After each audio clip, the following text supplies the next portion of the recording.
Immigrants aren't sucking us dry. Every year from 1994 to 2023, immigrants paid more in taxes than they received in benefits by a combined $14.5 trillion, reducing the deficits by 1/3 during that period. If you want to hear more about this, check out my work at cato.org.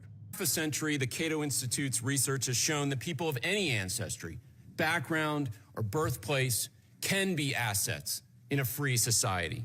America's immigrants exemplify this truth.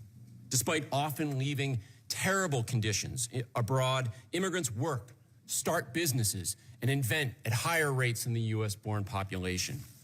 Cato's recent analysis shows that immigrants reduced deficits by $11.5 trillion over the last 30 years, including about $140 billion in Minnesota. Although welfare fraud is a serious problem, immigrants aren't to blame. Non-citizens account for just 5% of welfare fraud losses, 31% less per capita than U.S. citizens. Rather than targeting entire ethnic groups, Congress should end the broken welfare systems, namely the oversight-free aid to states that led to all the fraud in Minnesota.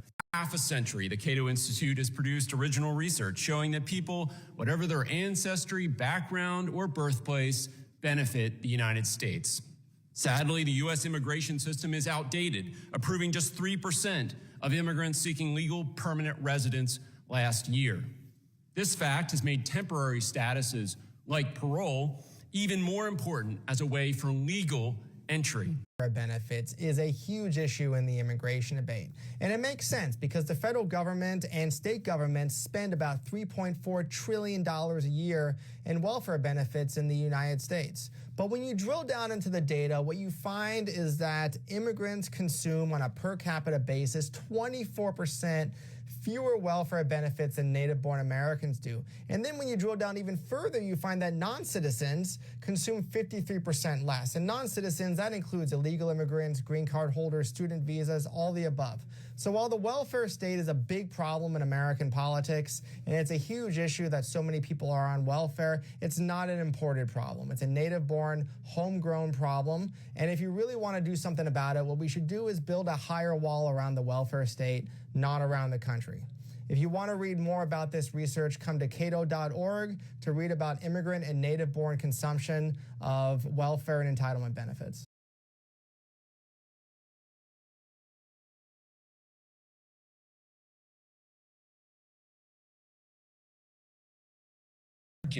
Versus them immigrants. Cities know immigrants are part of us.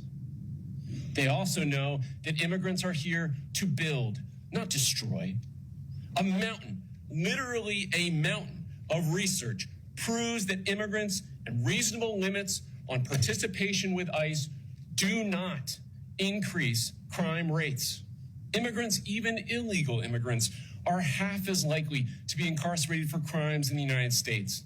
According to DHS, only about 3% of illegal immigrants have any criminal convictions.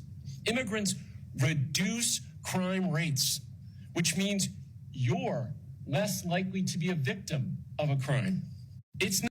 For half a century, the Cato Institute's research has shown that people, whatever their ancestry, background, or birthplace, can thrive in a free society. Immigrants come to work for us and with us to make our lives better. Immigrants have reduced government deficits by $14.5 trillion over the last 30 years.